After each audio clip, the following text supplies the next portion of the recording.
حمد و صلات کے بعد قرآن مجید کی سورہ رات کی آیت نمبر 17 میں اللہ پاک نے فرمایا ہے وَأَمَّا مَا يَنْفَعُ النَّاسِ، فرمایا جو بھی لوگوں کے لیے نفع کا باعث ہوتا ہے، جو بھی لوگوں کے لیے فائدے مند ہوتا ہے، وہ کوئی شے بھی ہو، وہ انسان ہو، جو بھی لوگوں کے لیے باعث نفع بنتا ہے لوگوں کے لیے، وَيَمْكُثُ فِي الْأَرْضِ، اللہ فرماتے ہیں وہ زمین میں ہمیشہ باقی رہتا ہے۔ ایک ہوتا ہے انسان کا ذاتی نفع، اور یہ دور بھی نفع لینے کا ہے، دینے کا نہیں۔ جو ذاتی نفع لیتے ہیں نا وہ مٹ جاتے ہیں، اور جو ملی قومی عالم اسلام کا نفع سوچتے ہیں اللہ انہیں بقا عطا فرما دیتا ہے۔ ہماری جنگ ذاتیات کی ہے، بلکہ ہم ذات کو بچا لیتے ہیں، ملت کو تباہ کر دیتے ہیں۔ ہم ذات کی بقا میں اتنا آگے گزر جاتے ہیں کہ ہم بہت سارے قومی اور بہت سارے اسلامی نقصان کر لیتے ہیں۔ ذات ہی بناتے رہتے ہیں، بنتی کوئی نہیں۔ جو ذات بناتا ہے اس کی کوئی نہیں بنتی، جو اپنے بچے بچاتا ہے اس کے نہیں بچتے، جو ساری ملت کے بچاتا ہے اللہ اس کے بچوں کو بھی دوام عطا فرما دیتا ہے۔ دنیا میں باقی وہ رہے گا جس کی ذات نفع بخش ہوگی، جس کا وجود لالچ سے پاک ہوگا، جو کسی کا بھلا چاہے گا، جو کسی کا فائدہ سوچے گا وہ بچ جائے گا۔ چونٹیاں آپ نے دیکھی ہوں گی، زمین پہ بڑی ملتی ہیں، ڈھیروں چونٹیاں رینگتی ہیں، کوئی نہیں جانتا تعداد کی۔ کسی کو پتہ ہے چونٹیاں کتنی ہیں زمین پہ؟ کسی کو تعداد کا پتہ ہے؟ کوئی نہیں پتہ، ان کو کوئی ذکر نہیں۔ ایک چونٹی ہے جس نے دوسری چونٹیوں کی خیر خواہی کی تھی، کہا ساری بلوں میں آ جاؤ۔ چونٹیوں حضرت سلیمان علیہ السلام کا لشکر آ رہا ہے، کہیں پاؤں کے نیچے آ کے مسلی نہ جانا، بلوں میں آ جاؤ۔ اتنی سی خیر خواہی کی تھی، اللہ نے قرآن میں بیان فرما دی۔ کتنی خیر خواہی کی ہے؟ مکان بنا کے دیے چونٹیوں کو، بولے نا یار، سب کے لیے کھانے کا بندوبست کیا ہوگا، کفالت خانہ کھولا ہوگا، کتنی خیر خواہی کی کا چونٹیوں اپنی بلوں میں چلی جاؤ، کہیں حضرت سلیمان کا لشکر بے دھیانی میں تمہیں کچل نہ ڈالے۔ رب کو ادا اتنی پسند آئی ہے کہ اللہ نے اس چونٹی کا قرآن میں تذکرہ فرما دیا ہے، اور قیامت تک کے لیے وہ چونٹی باقی رہ گئی ہے۔ اس چونٹی کا کوئی نام لے گا تو اسے 10 نیکیاں ملیں گی۔ اس نمل کو کوئی نمل کہے گا نا، کتنے حرف ہیں جی؟ نون، میم اور لام، اور قرآن کا ایک حرف پڑھو تو 10 نیکیاں ملتی ہیں۔ ہے کیا وہ جی؟ چونٹی یار، اور بڑی شان والی۔ کیوں یہ مقام ملا اسے؟ اس نے دوسروں کا نفع کیا۔ اگر خود بھاگ کے گھس جاتی کہ پتہ نہیں کہ پھر سیٹ ملے گا نہ ملے، بھاگ کے گھس جاتی بیل میں، دوسروں کو کہتی نا یہ ذکر اس کا ہوتا، اس کا ذکر کیوں ہوا کہ اس نے اظہار کیا، دوسروں کا فائدہ کیا، اس نے بھلا کیا، نفع دیا اس نے۔ میرے عزیز، تو کہتا ہے میں باقی رہ جاؤں، میں بن جاؤں، میرے بچے بن جائیں، میرا میرا، او بھائی جو میرا میرا کرتا ہے وہ فنا ہو جاتا ہے۔ اس دنیا میں بچہ وہ ہے جس نے دوسروں کا خیال رکھا ہے، جس نے دوسروں کو نفع دیا ہے، جو دوسروں کے لیے اچھا رہا، دوسروں کا جس نے فائدہ کیا وہ بچہ ہے۔ یہ میرا میری چھوڑ دیں، ہم اس ذات کے چکر میں قتل کرتے ہیں، زیادتی کرتے ہیں، ظلم کرتے ہیں، اپنا آپ بنانے میں، اپنے بچوں کا مال بنانے میں، دوسروں کے بچوں کو تباہ کر دیتے۔ میں چڑھ دے سورج ڈب دے ویکھے، بال دے دیوے بجھ دے ویکھے، او بھائی جنہ دا نہیں جاگتے کوئی او بھی پتر پال دے ویکھے۔ چڑھ دے سورج ڈب دے ویکھے تے بال دے دیوے بجھ دے ویکھے، جنہ دا نہیں جاگتے کوئی۔ اے بابا بلے شاہ صاحب کا شعر، جنہ دا نہیں جاگتے کوئی، میں وہ بھی پتر پل دے ویکھے لوکی کہندے دال نہیں گلدی، میں تے پتھر گلدے ویکھے، بس جنہ یار دی قدر نہیں کیتی وہ پھر میں ہاتھ ہی مال دے ویکھے۔ تو دوسروں کے بچوں کا بھلا شروع کر دے، اللہ تیرے بچوں کا بھلا کر دے گا۔ تو دوسروں کی خیر خواہی کر، اللہ تیری خیر خواہی فرمائے گا۔ حضرت ابوبکر صدیق بولیے رضی اللہ تعالی، حضرت ابوبکر صدیق رضی اللہ تعالیٰ، انہوں نے دین پر بڑا پیسہ انویسٹ کیا ہے، لیکن نفع لینے کے لیے نہیں، کر دیا بس، بڑا مال لگایا، کوئی مطالبہ نہیں۔ ہم تو مطالبہ بھی کرتے ہیں نا، کہتے ہیں مولانا کو محفل کے لیے پیسے بھی دیے ہیں پھر بھی سلوٹ نہیں مارتے، ان کو اتنی محفل کے لیے پیسے بھی دیے تو سلوٹ نہیں کرتے۔ حضرت ابوبکر صدیق رضی اللہ تعالی عنہ کا ایک دوست تاجر تھا، کہنے لگا ابوبکر ڈیوٹی بھی تو کوئی نہیں کرتا، کام بھی تو کوئی نہیں آتا، وقت بھی تو کوئی نہیں دیتا، ملازم، منشی، سیکٹری، خزانچی تو اتنے دیانتدار تو نہیں ہوتے، تو یار مجھے بھی مسئلہ سمجھا، تیری تجارت پہلے سے زیادہ بڑھ گئی، یہ لوگ اتنے سیانے تو نہیں ہوتے، اتنے خیر خواہ تو نہیں ہوتے، یہ تو اپنا نفع کرتے ہیں، تم ڈیوٹی کو ٹائم ہی نہیں دیتا، وقت بھی نہیں دیتا، اور تیری بہاریں پھر بھی زیادہ ہیں۔ پہلے سے آپ فرمانے لگے مجھے اس چیز کی سمجھ آ گئی ہے جس کی لوگوں کو ابھی نہیں آئی، لوگوں کو ابھی اس کی سمجھ ہے کہ وہ کیا، فرمانے لگے مجھے سمجھ آ گئی ہے جو رب کے کاموں میں لگ جاتا ہے اللہ اس کے کاموں میں لگ جاتا ہے، یہ لوگوں کو سمجھ ہے۔ لوگ کہتے ہیں میرا میری ذات کی بات، اور ہم ذات کی جنگ لڑتے ہیں، یقین کریں ذات کی تھوڑا نفع لیتے ہیں۔ مسلمان ملت کی سوچ رکھتا تھا، میرے رسول پاک صلی اللہ علیہ وآلہ وسلم کے صحابی حضرت تمیم داری رضی اللہ تعالیٰ عنہ، یہ وہ خوبصورت آدمی ہے جس نے سب سے پہلے مسجد نبوی کے اندر دیا روشن کیا تھا۔ تو حضور نے فرمایا تمیم تو نے میری مسجد میں دیا نہیں جلایا، تو نے تو اپنی قبر روشن کر لی ہے۔ حضرت تمیم داری کہتے ہیں کہ میں نے عرض کی حضور دین ہے کیا، اسلام کیا ہے، ہمارا مذہب ہے، موٹی سی بات ارشاد فرما دیں۔ فرماتے ہیں رحمت للعالمین نبی پاک علیہ السلام نے فرمایا تمیم سنو، الدین النصیحہ، میرا سارا دین خیر خواہی ہے، میرا سارا دین یہ جسے تم لوگوں کا بھلا کرتے دیکھو نا، جسے لوگوں کی خیر کا درس دیتے دیکھو، خیر کی تعلیم دیتے دیکھو، خیر کا کام کرتے دیکھو تو سمجھو وہ دیندار ہے۔ اب معاملہ گڑبڑ ہے، اب خیر خواہی کا ماحول خراب ہے۔ ماحول اقبال نے کہا تھا نا، محبت کا وہ جنوں باقی نہیں ہے، وہ دل وہ آرزو باقی نہیں ہے، نماز روزہ قربانی حج یہ سب باقی ہے، تو باقی نہیں۔ نماز روزہ قربانی اور حج سب باقی ہیں، پر تو بھائی مسجد میں آ کے بھی لڑائی ہے کہ پنکھے کے نیچے میں نے کھڑا ہوں نا، تو نماز تو رہ گئی، اور اندر کا مسلمان حج پہ جا کے بھی لڑائی ہے، وہاں بھی لوگ لڑتے ہیں، باقی سارے مر جائیں کچھ لے جائیں، وہ مجھے بھاگ کے ٹرین میں چڑھنا ہے۔ وہ خدا کے بندے دین تو سارا نصیحت ہے، دین تو ساری خیر خواہی ہے دوسروں کی، الدین النصیحہ، میرے کریم رسول نے فرمایا یہ سارا خیر خواہی کا دین ہے۔ ہم پتہ کیا کرتے ہیں، ہم کبھی بھی قومی فائدہ نہیں سوچتے، ذاتی فائدہ سوچتے ہیں اپنا، صرف ذاتی، ایک شخص سے ہمارا ذاتی اختلاف ہے، لیکن ہم اس ذات کے اختلاف کو قوم کی سطح پر لے جاتے ہیں۔ ایک مولانا صاحب کے ساتھ لوگوں کا پیار ہے، لوگ جا کے ان سے دین کی بات پوچھتے ہیں، سنتے ہیں، مانتے ہیں۔ ہمارا ذاتی اختلاف ہے کہ وہ مولوی ہماری نہیں سنتا، ہم لوگوں کو اس کے خلاف بھڑکانا شروع کر دیتے ہیں۔ اختلاف کیا ہوتا ہے؟ ذاتی۔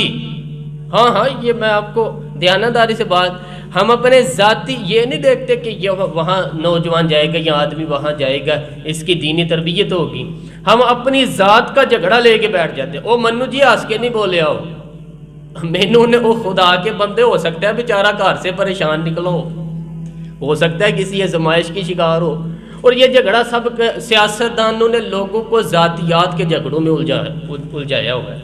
نوجوان بکھر کے رہ گئے، پتہ ہی کوئی نہیں سچا کون ہے جھوٹا کون۔ تاجروں نے الجھایا ہے، اس کا مال غلط ہے، اس کا جی غلط صحیح کی اتنی کھینچا تانی ہوئی ہے کہ نہ غلط کا پتہ ہے کہاں ہے نہ صحیح کا پتہ ہے۔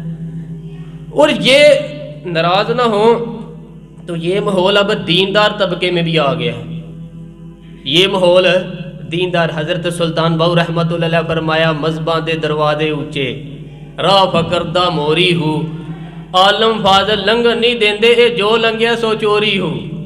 اب یہاں بھی لوگ یہاں بھی دیکھتے ہیں کہ اس نے میری تعریف نہیں کری، آئندہ سے اس کو نہیں بلانا، اس کی چھٹی، اس سے ملت اسلام کی۔ وہ میرے دوستو سڑک بن رہی ہے نا، زمانہ گزرے گا نا، ایک ٹھیکیدار نے پھر صرف ذاتی فائدہ کیا ہے کہ سیمنٹ تھوڑا ڈالا ہے، تو فائدہ کس کا ہے جی؟ صرف اس کا، اور وہاں کھڈا بنے گا، ایکسیڈنٹ ہوں گے، لوگ مریں گے۔ اس کو اس بات سے غرض ہے، اس کو ذات سے غرض ہے۔ اللہ تبارک و تعالیٰ معاف کرے، ظلم کی حد یہ ہے۔ اقبال نے کہا جنہیں آتا نہیں دنیا میں کوئی فن تم ہو، ارے بیچ کھاتے ہو بزرگوں کا کفن تم ہو۔ لوگ جعلی دوائیاں بیچتے ہیں، فائدہ ایک شخص کا، لیکن اسے یہ نہیں پتا کہ میں زہر دے رہا ہوں، اور کتنے لوگ اس زہر سے مر رہے ہیں۔ اس نے ذات بچائی ہے، ذات، لیکن لوگوں کو اس نے تباہ کر دیا ہے۔ ذات نہ بچا، ذاتیں اگر میرے محبوب کے صحابہ ذاتیں بچاتے، تو امن سے جا کے طواف کعبہ کرتا ہے، تو امن سے جا کے مسجد نبوی میں نماز پڑھتا ہے، وہ بھی ذات بچاتے تو بدر میں وہ شہید ہوئے تو تیرے لیے امن کا پیغام دے گے۔ لوگوں کو تو نام بھی یاد نہیں ہوں گے ان کے۔ وہ اگر ذاتیں بچاتے تو آج مکہ مدینہ آزاد، کفر سے چھٹکارا حاصل، وہ جانے دے گے ہمارے لیے۔ وہ اگر ذات کا سوچتے، کہتے ہم نے یہاں رہنا کوئی ملی فائدہ نہیں ہم کرتے، ملی توجہ ہے نا آپ کی میری بات پہ؟ یہ ہمارے ہاں لوگ محفلیں کراتے ہیں نا، تو محفل پہ 2 لاکھ لگائیں گے، لیکن اسی کو کہا جائے نا کہ بھائی طلباء ہیں مدرسے کے، ان بیچاروں کے پاس کپڑے بھی کوئی نہیں موٹے، گرمی سردی کا لباس بھی نہیں، لیکن وہ جو 2 لاکھ ہے وہ ویڈیو میں آ رہا ہے نا، ایسے ایسے پیسے چھل کرے، یہ جو مٹھی میں طالب علم کی خدمت ہوگی یہ ویڈیو میں تھوڑی آنی ہے۔ تو لہذا اس طرف توجہ، غلط جگہ پہ ہم نے ملی نقصان کیا ہے۔ نعت خان اللہ تعالیٰ معاف فرمائے، اچھے لوگ بھی ہیں لیکن جعلی نعت خان، اور بلکہ ہم تو کہتے ہیں نعت خانی، نعت کا خون کرنے والے، نعت خون، وہ آج امیر ہیں، بازاروں میں گھومتے ہیں، اور علامہ صاحب کی بیٹی کی شادی ہے تو بیچارے بھیک مانگ رہے ہیں کہ مجھے کہیں سے 4 پیسے مل جائیں۔ یہ ملی نقصان کیا، یہ لوگ پل کے، اور پورا مافیا ان کا بن گیا۔ ملکوں میں جاتے ہیں، یہ دورے کرتے ہیں، سفر ہوتے ہیں، اس لیے کہ وہاں یہ سارے تماشے ہیں، اور یہی حال پیروں کا ہے۔ اللہ تبارک و تعالیٰ معاف کرے، مریدوں کی کھینچا تانی ہے، تربیت کا تو معاملے کو نہیں، نہ ادھر نہ جانا، ادھر نہ آنا، فلاں نہ کرنا، فلاں کو نہ سننا، چکر چلایا ہوا ہے۔ دیندار طبقے کی مخالفت ہوتی، کہتی ہے مولوی کے پاس نہ جانا، وہاں گئے تو تمہیں نماز پڑھا دیں گے، یہی رو۔ ذاتی لوگوں نے نفع کیا ہے اور ملی نقصان ہو گیا، اور یہی حال کھینچا تانی کا ہوا ہے جی، اس طرف آؤ ادھر نہ جاؤ، اس کے پاس نہ جاؤ، اس بھاگم بھاگ میں لوگ پریشان۔ لاہور کے 2 بزرگ تھے، خواجہ بلاول قادری اور میاں میر قادری رحمت اللہ علیہ۔ یہ دیکھیے گا، یہ بھی تو اسی دھرتی پہ رہنے والے تھے نا۔ اورنگزیب عالمگیر کا زمانہ ہے، اورنگزیب گیا میاں میر کے پاس، کہنے لگا حضرت جی نذرانہ دینا تھا، تو فرمانے لگے میں یہ کام نہیں کرتا، مجھے نہیں حاجت نذرانے۔ چلو بڑا خوش ہو۔ کچھ دنوں کے بعد خواجہ بلاول سے ملاقات ہوئی، کہنے لگا حضور نذرانہ دینا، انہوں نے قبول کر لیا۔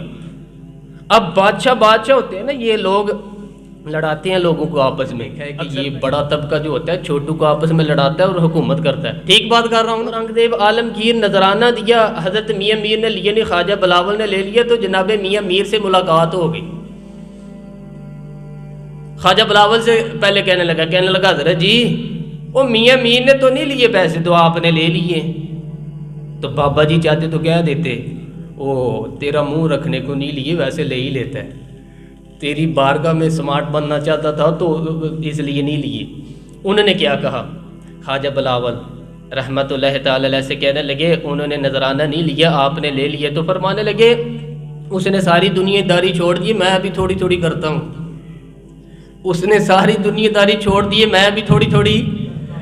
اس سے مال کی محبت دور ہے، وہ فقیری کے اعلیٰ مزاج لحاظ پہ فائد ہے، تو میں بھی تھوڑی تھوڑی کرتا ہوں، میرا بھی دل کرتا ہے کبھی کبھی گوشت کھانے کو، اس لیے میں نذرانہ وہ نہیں لیتا۔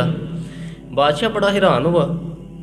کچھ دنوں کے بعد حضرت میاں میر سے ملاقات ہو گئی، تو میاں میر سے کہنے لگا حضور ایک سوال پوچھنا تھا۔ وہ کیا؟ کہا جناب آپ نے نذرانہ نہیں لیا لیکن خواجہ بلاول نے لے لیا۔ وہ چاہتے تو کیا دیتے، وہ دنیا دار پیر ہے، وہ لے ہی لیتا ہے، میں نہیں لیتا۔ کہا آپ نے نہیں لیا، خواجہ بلاول نے لے لی، تو وہ کہنے لگے وہ فقیری کا سمندر ہے اور میں چھوٹی سی ندی ہوں، تو وہ فقیری کا، میں چھوٹی سی، ہر مشکل دی کنجی یارو ہاتھ مرداں دے آئی، اے مرد نظر کرے جس ویلے مشکل رہے نہ کائی۔ کا وہ سمندر ہے، میں ندی ہوں، ندی میں تھوڑی سی مٹی ڈلے تو نظر آتی ہے، سمندر میں ڈال جائے تو نظر نہیں آتی۔ کہنے لگے وہ سمندر ہے، تھوڑے بہت پیسے مل بھی جائیں تو اس کو فرق نہیں پڑتا، میں ذرا ندی ہوں، میں پریشان ہو جاتا ہوں، اس لیے میں، اور پھر اگلے جملے کے کہنے لگے میں ذات کا آدمی ہوں، وہ ملت کا آدمی ہوں۔ یا کیا مطلب؟ کہنے لگے میں یہاں حجرے میں مست رہتا ہوں، وہ تبلیغ کرتا ہے، اس نے مدرسہ قائم کیا ہے، اس کے پاس طلباء ہیں، مہمان آتے ہیں، وہ لوگوں کو کھلاتا پلاتا ہے، مہمان نوازی کرتا ہے، اس کو ضرورت رہتی ہے۔ کیا دیا تھا؟ کہا حضرت جی 500 روپیہ۔ کہنے لگے تھوڑے دیے، آج کے بعد خواجہ بلاول سے ملاقات ہو تو نظرانہ زیادہ دینا۔ اور اگلی بات کہنے لگے کہ تو ایک فقیر پہ لگائے گا تو اس کو ذاتی طور پہ فائدہ ہوگا، مجھے دے گا تو ذاتی طور پہ، خواجہ بلاول کی خدمت کرے گا تو دین کے ادارے بنیں گے، ملت اسلامی کا نفع ہوگا، وہاں سے دین کے نوکر بنیں گے۔ فرمایا باقی کام چھوڑ دے، قومی فائدہ کر، اس شخص کو بے نیاز کر دے۔ بادشاہ کہتے ہیں میری آنکھوں میں آنسو آ گئے۔ میاں میر کہنے لگے تو رو کیوں رہا ہے؟ میں نے کہا سمجھ آ گئی ہے کہ محمد عربی کے غلاموں کا یہی انداز ہوا کرتا ہے، صلی اللہ رسول اللہ کے نوکروں کا انداز یہی ہوتا ہے، یہی طور طریقے ہوتے ہیں، ان کی سوچ ذاتی ملی سوچ ہوتی ہے۔ یہاں نوکریاں مرید کرتے رہتے ہیں، سجادگیاں بیٹے لیتے رہتے ہیں، سوچ ذاتی ہے نا ہماری، جو آتا ہے اسے نئے سرے سے پھر یہ بنانا پڑتا ہے۔ اور ہمارے جیسے لوگ جب تک ادارے بنتے ہیں تب تک بڑھاپا آ جاتا ہے، پھر کہاں کام کریں گے؟ جب تک وہ مواقع ملتے، وسائل ملتے ہیں، تب تک صحت ہی ساتھ نہیں دیتی، تو کیسے دین کا کام ہوگا؟ 2 4 500 روپے کے لیے مسائل بنے رہتے ہیں ہمارے۔ وہ ہم لوگ وہ مراکز میں رہ کیا گیا ہے؟ ہم نے بیٹوں کو اور سجادوں کو جب آگے لگایا تو کیا اشر ہوا؟ مزارات پہ وہ لوگ بیٹھ گئے جو بندروں کا ناچ دیکھتے ہیں، وہ لوگ آج درباروں پہ سو گئے۔ آپ لوگ یہ درد ہے کیا؟ اس درد کو سنے خو کرے حمد سے تھوڑا سا گلہ بھی سن لے۔ آج بڑے بڑے آستانوں پہ شیر پالنے والے، کتے رکھنے والے بیٹھے ہیں، اس لیے کہ ہم نے سوچ کبھی بھی ملی حضرت ابوبکر صدیق۔ سب بولیے رضی اللہ تعالی، جو ابھی تک نہیں بولے وہ بھی کہیے رضی اللہ تعالی۔ کیا خوبصورت میرے محبوب کے صحابہ، وقت وصال آیا، اپنا بیٹا سیانا ہے، سمجھدار ہے، حضرت محمد بن ابوبکر پڑھے لکھے دیانتدار نیک صحابی رسول ہیں۔ لوگ حضرت ابوبکر صدیق کے پاس آئے، کہنے لگے خلیفہ کون بنے گا آپ کے بعد؟ کہا میرے بعد خطاب کا بیٹا عمر بنے گا، عمر بنے گی۔ تو کہا حضرت جی آپ کا اپنا بیٹا بھی تو ہے، تو عمر تو بڑا سخت آدمی ہے، آپ اس کو بنا کے جا رہے ہیں، اپنا بھی تو شہزادہ تھا نا۔ تو حضرت ہاں بیٹا اہل ہو تو بنائے، حضرت علی نے بنایا امام حسن کو، اہل ہو قابل ہو تو حرج بنائے، حرج نہیں قابل ہو تو۔ حضرت سیدنا ابوبکر صدیق رضی اللہ تعالی عنہ ملت کی بات کرتے ہیں، قوم کی بات کرتے ہیں، اسلام کی بات کرتے ہیں، فرمانے لگے او بھائی میں قبر میں جاؤں گا تو مجھ سے اللہ تعالیٰ پوچھے گا کہ تو میرے محبوب کی امت کا نگہبان تھا، بتا ڈوری کس کے ہاتھ میں دے کے آیا ہے؟ تو میں اللہ کی بارگاہ میں یہ جواب دینا چاہتا ہوں کہ اس کو دے کے آیا ہوں جو تیرے نبی کی امت کا سب سے زیادہ خیر خواہ ہے، لہذا بیٹے کو ترجیح۔ حضرت عمر کے انتقال کا وقت آ گیا، نہیں بیٹے پیارے کسے نہیں ہوتے؟ بیٹے پیارے ہوتے ہیں کہ نہیں؟ بولیے اولاد بڑی پیاری چیز ہوتی ہے۔ حضور علیہ السلام نے فرمایا کہ اولاد انسان کے جگر کا پھل ہوتی ہے۔ عمر کے بیٹے عبداللہ ابن عمر رضی اللہ تعالی، جن کے بارے میں میرے نبی پاک نے فرمایا راجل صالح، یہ بڑا صالح بندہ ہے، نیک آدمی، حضور علیہ السلام نے گواہی دی۔ عمر کا بیٹا بڑا راجل صالح، صالح مرد ہے، یہ مرد کہا حضور نے اور صالح کہا۔ حضرت عمر فاروق کا یہ ایک بہت بڑے مفتی تھے، وہ فتویٰ شرعی یہ ہے کہ جب عورت کو دن آئے ہوں، دوہر آیا ہو تو اس کو طلاق نہیں دینی چاہیے، پاک ہونے کا انتظار کرنا چاہیے۔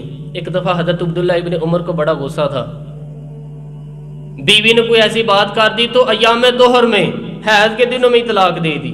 حضرت عبداللہ ابن عمر رضی اللہ تعالیٰ عنہ نے یہ کام کیا۔ حضرت فاروق اعظم کا وقت وصال آیا نا، تو لوگ آئے تو حضرت عمر فاروق نے بلایا تو فرمایا مجھے مشورہ دو میں کس کو امیر بناؤں؟ 11 بندے حضرت عمر کو مشورہ دیتے ہیں کہ اپنے بیٹے کو بنا دیں، عالم بھی ہے، فاضل بھی ہے، اور مصطفیٰ نے جسے نیک کہا ہے پھر وہ بڑے ہی نیک ہوگا نا، جسے حضور علیہ السلام نے نیک کہا۔ عمر فاروق رضی اللہ تعالیٰ عنہ نے فرمایا جو میرے بیٹے کا نام لیتے ہیں نا وہ اٹھ کے چلے جائیں، جو میرے بیٹے کا نام لیتے ہیں وہ اٹھ کے نکل جائیں۔ کہا حضور کیا مطلب؟ فرمایا جسے اپنی بیوی کو طلاق دینے کا طریقہ نہیں آتا اسے مسلمانوں کا حکمران بنا دوں، جسے طلاق نہیں دینی آتی وہ مسلمانوں کا حکمران بن جائے اور تباہی کرے، خبردار کوئی میرے بیٹے کا نام نہ لے۔ حضور پھر کس کو بنائیں گے؟ فرمایا 6 بندوں کے نام دیتا ہوں، علی کو بنا لو، عثمان غنی کو بنا لو، حضرت طلحہ کو بنا لو، حضرت عبید اللہ کو بنا لو، حضرت طلحہ بن عبید اللہ کو بنا لو، حضرت سعد بن ابی وقاص کو بنا لو، حضرت عبد الرحمن بن عوف کو بنا لو، جناب سعید بن زید کو بنا لو۔ حضرت عمر سے کہا حضور ان لوگوں کو آپ نے چنا ہے، آپ کی رشتہ داری ہے ان سے، دوستی ہے، تعلق ہے، واسطہ ہے؟ فرمایا نہیں۔ کیوں چنا ہے پھر؟ آپ کا میرٹ کیا ہے؟ کس میرٹ پہ چنا ہے ان کو؟ فرمایا یہ وہ 6 بندے ہیں جن سے وقت وصال تک میرے نبی راضی رہے ہیں صلی اللہ علیہ وآلہ وسلم۔ تو میری قومی سوچ ہے، ملی بات کرتا ہوں، ملت اسلامیہ کی بات کرتا ہوں، وہ جن سے مصطفیٰ راضی رہے ہیں ان کا حق بنتا ہے، وہ پرہیزگار ہیں، وہ متقی ہیں، وہ چلا سکتے ہیں قوم کو۔ ہماری سوچ ذات تک اڑ گئی ہے، نقصان ملت کو اٹھانا پڑا، اس کا نقصان قوم کو سہنا پڑا ہے۔ 2 کروڑ کی کوٹھی بنا لی ہے پر 10,000 روپے گلی میں نہیں لگایا۔ ہم نے اپنی تھڑی اتنی لمبی چوڑی بنا لی ہے کہ جو بھی گزرتا ہے اس کو تکلیف ہوتی ہے، لیکن ہمیں تو آرام ہے نا، ہمارا تو موٹر سائیکل اندر جاتا ہے کہ نہیں، ہمیں کیا لگے؟ ہمیں بڑا کیا کہ پھٹا لگایا ہے، لوگ گرتے ہیں تو گرے، ہمیں اس سے کیا غرض؟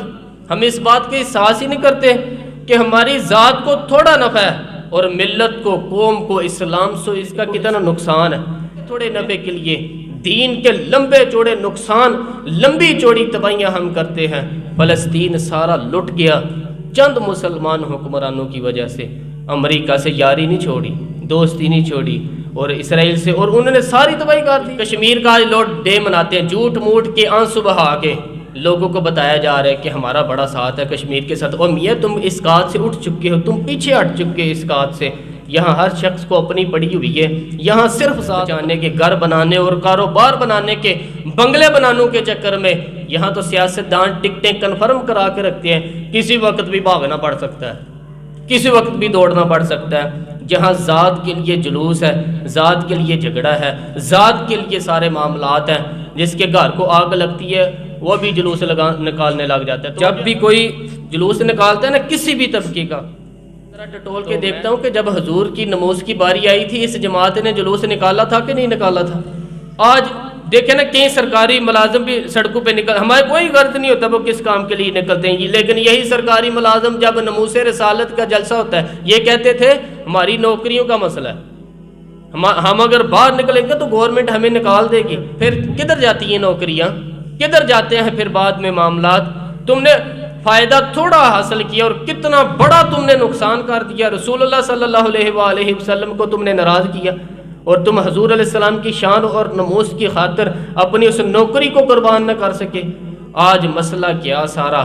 آ جاؤ، لوٹ آؤ، در رسول کی طرف آؤ، میرے محبوب کریم صلی اللہ تعالی علیہ وآلہ وسلم کے غلاموں جیسا کردار اپناؤ، اظہار کرو اور قربانی دو، دوسروں کا نفع سوچو، دوسروں کی بھلائی سوچو۔ حضرت ابو الحسن نوری رحمۃ اللہ تعالی علیہ درویش بزرگ تھے، بادشاہ کو کچھ مولویوں سے اختلاف ہو گئے۔ ان لوگوں کو اختلاف زیادہ اس لیے ہوتے ہیں کہ یہ ہمارے لیے خطرہ نہ بن جائیں، یہ طاقتور ہو گئے صوفی، مولوی، پیر، یہ کل کو ہمارے لیے پریشانی کا سامان بنیں گے، اس لیے قابو کر کے رکھتے ہیں، ان پر کوئی نہ کوئی پابندی، کوئی نہ کوئی بین لگائے رکھتے ہیں۔ لگتا ہے کہ نہیں لگتا؟ حضرت ابو الحسن نوری اور ان کے کچھ دیگر دوست علماء پر الزام لگ گیا کسی نے انہیں معاملات خراب، اور یہاں تک کہ وہ الزام اللہ کے بندوں پر الزام لگتے آئے۔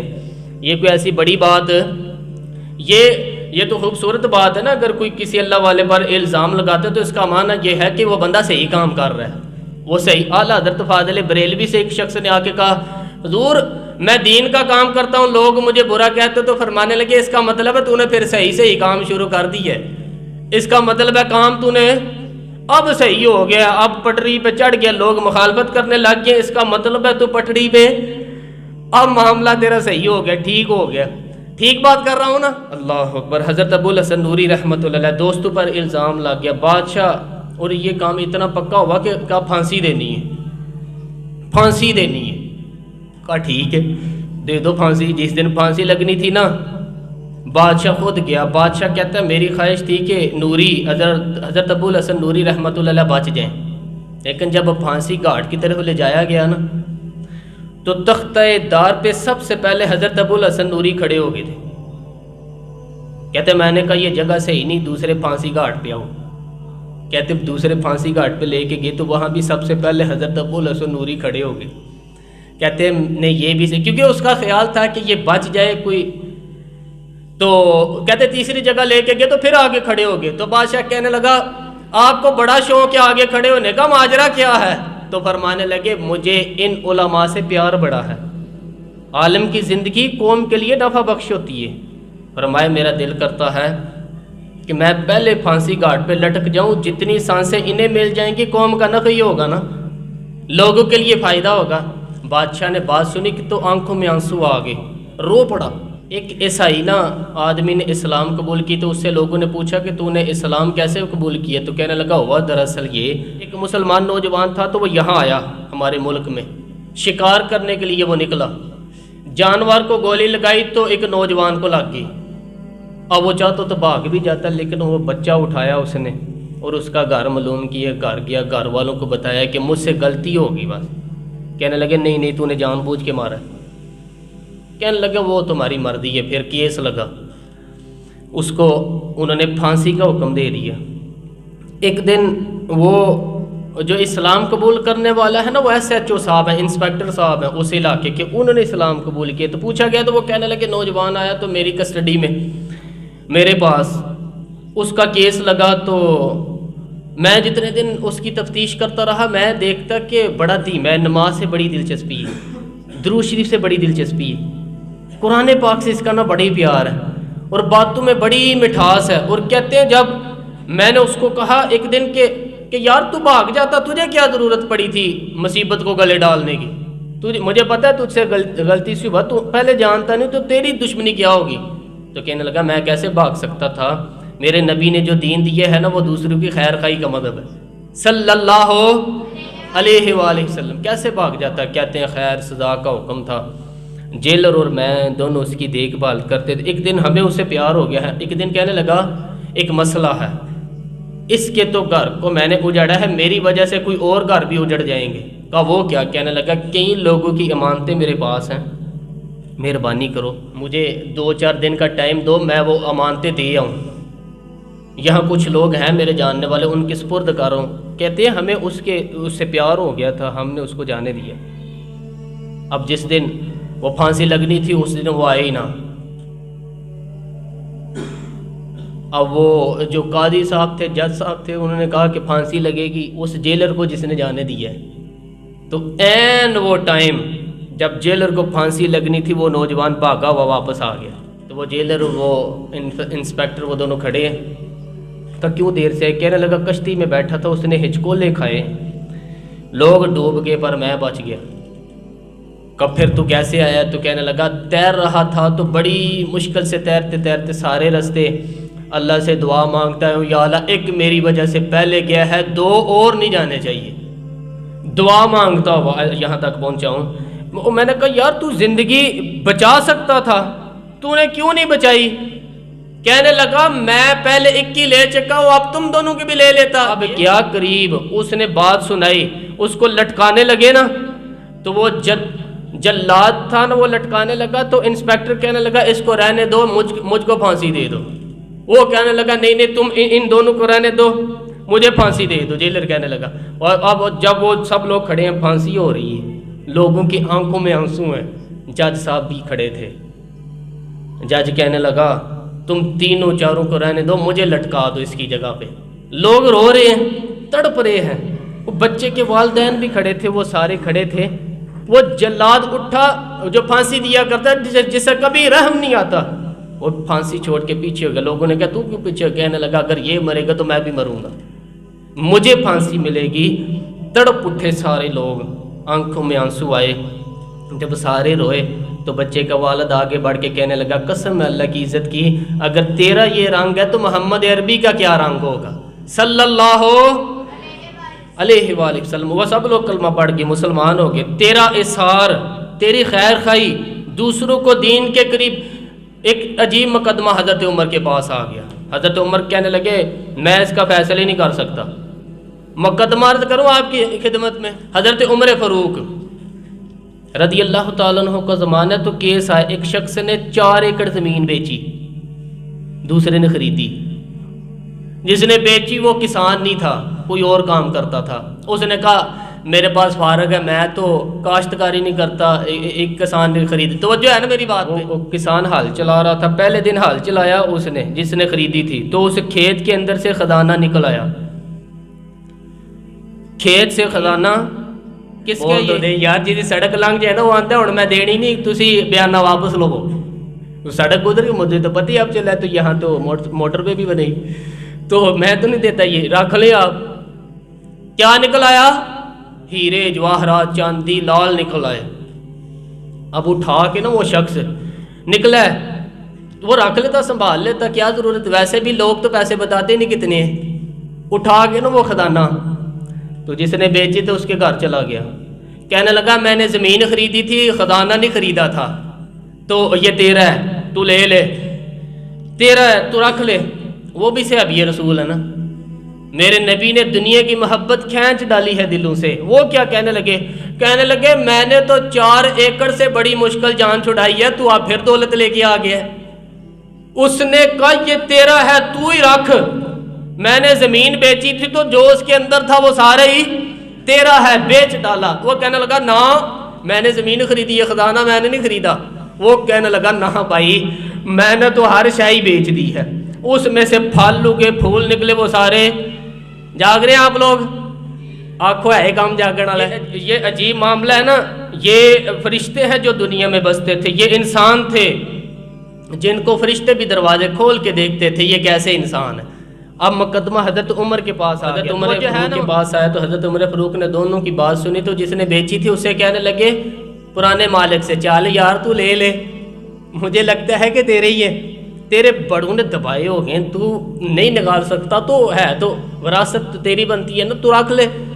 کہنے لگا عمر آپ کی آسرائی کر رہے ہیں، اگر یہ بات غلط ثابت ہوگی اور قیامت میں مجھے خزانے کا حساب دینا پڑا تو آپ میرے ساتھ اٹھیں گے نا، میرا بوجھ اٹھائیں گے نا آپ؟ حضرت عمر فرمانے لگے میں کوئی نہیں اٹھاتا، میں تیرا بوجھ ہے۔ اب وہ جس کو بیچا تھا حضرت عمر کہنے لگے بھائی اس نے تو تجھے دے دیا تھا، اب تیرا تو رکھ لے۔ کہنے لگا عمر آپ قیاس کر رہے ہیں، آپ قیاس کر رہے ہیں، اگر قیامت والے دن میں پھنس گیا تو میں آپ کا نام لے لوں پھر اللہ کی بارگاہ میں؟ تو حضرت فاروق اعظم نے نا سر پکڑ لیا، فرمایا میں فیصلے نہیں کرتا، تم حضرت ابی بن کعب کے پاس جاؤ رضی اللہ ہو۔ حضرت ابی بن کعب کے پاس آئے اور آپ کے ان دونوں نے کہا حضرت جی ہمارا ایک کیس سلجھ گیا۔ فرمایا وہ کیا؟ صحابہ وہ صحابہ تھے جن کی ہر صبح و صبح عید ہوتی تھی، خدا کا قرب حاصل تھا، نبی کی دید ہوتی تھی۔ حضرت ہمارا کیس سلجھ گیا، حضرت عمر سے فیصلہ نہیں ہوا، آپ مہربانی فرمانے لگے وہ کون سا کیس ہے جو عمر فاروق سے حل نہیں ہو سکا؟ وہ کون سا کیس ہے؟ یہ معاملہ ہے توجہ رکھنی بات کہ جس نے بیچی ہے جگہ، اس نے بیچی ہے میں نے خریدی، اب خزانہ نکلا ہے، میں کہتا ہوں تیرا ہے، یہ کہتا ہے نہیں تیرا، میرا میری نہیں جی۔ یہ کون سا دور ہے؟ بول لینا وہ کون سا دور تھا؟ خیر الناس من ینفع الناس، لوگوں میں بہتر وہ جو لوگوں کے لیے نفع بخش۔ یہ کہتا ہے خزانہ تیرا ہے، میں کہتا ہوں نہیں، تو کون سا دور ہو گیا؟ تیرا تیری کا۔ حضرت سیدنا ابو ابی بن کعب رضی اللہ تعالیٰ عنہ نے سر جھکا لیا، کہنے لگے میں فیصلہ کیا کروں، میں بہت بڑا قاضی ہوں پر یہاں میں بھی الجھ گیا ہوں، آپ فیصلہ سنو۔ خوبصورت فیصلہ۔ حضرت ابی بن کعب اس سے پوچھتے ہیں بیچنے والے سے کہ تیرے بچے کتنے، کہنے لگے جوان بیٹا ہے۔ خریدنے والے سے کہتے ہیں تیرے کتنے بچے، اس نے کہا جوان بیٹی ہے۔ کہنے لگا میں ان دونوں کا نکاح کر کے سارا سامان انہیں جہیز میں دے دیتا ہوں، ان کا نکاح کر کے سارا کچھ انہیں جہیز میں دے دیتے ہیں، تیرے گھر بھی آ جائے گا، تیرے گھر بھی۔ یہ فیصلہ سیدنا ابی بن کعب رضی اللہ تعالیٰ عنہ نے دیا۔ لوگ رو رہے تھے، کہہ رہے تھے کیا بات ہے اس فیصلے کی، کیا بات ہے۔ بھائی ملی سوچ پہ آئیں، ملی سوچ اپنائیں، قومی سوچ اپنائیں، زندگی میں وہ والا کام کرے جس سے قوم کو نفع حاصل ہو، ملت کا جس میں فائدہ ہو۔ کچھ ایسا کر جائیں زندگی میں جس سے لوگ نفع اٹھاتے رہیں۔ خیر خائی کا تو ذہن اپنا، لوگوں کے بارے میں سوچ، قومی اور ملی ذہن بنائیں، بڑا ذہن بنائیں اور بڑی سوچ بنائیں، وہ والا کام کریں جس سے زیادہ لوگوں کو فائدہ ہو، زیادہ لوگوں کا نفع ہو، وہ والا کام کریں۔ قومی اور ملت اسلامیہ کی سوچ بنائیں، عالم اسلام کی بات کریں، مسلمان کا بھلا کر، اپنے وطن کا بھلا کر، اپنی ملت کے بارے میں سوچ۔ جب تو یہ کام کرے گا تو اللہ تجھے وسائل بھی بڑے عطا فرمائے گا، اللہ تبارک و تعالی تیرے لیے رحمتوں کے دروازے بھی زیادہ ہی کھولے گا۔ تو فرمایا زمین میں وہ قائم رہے گا جو لوگوں کا بھلا کرے گا، دوسروں کے بارے میں سوچے گا، وہی دنیا میں زندہ رہتے ہیں، جو لوگوں کے لیے نفع بخش بن جاتے ہیں۔ جو ذات کی بات کرتے ہیں وہ بڑی جلدی فنا ہو جاتے ہیں، دوسروں کی بات کریں ہمیشہ رہیں گے، باقی رہیں گے، قائم رہیں گے۔ تو ہمیشہ صبح قیامت تک تیرا نام جپتا رہے گا۔ میرے اعلیٰ حضرت فرماتے ہیں بے نشانوں کا نشان مٹتا نہیں، مٹتے مٹتے بھی نام ہو ہی جائے گا۔ ہمیشہ مدحت خیر الانام میں گزرے، دعا ہے یہ عمر درود و سلام میں گزرے۔ آخر دعوانا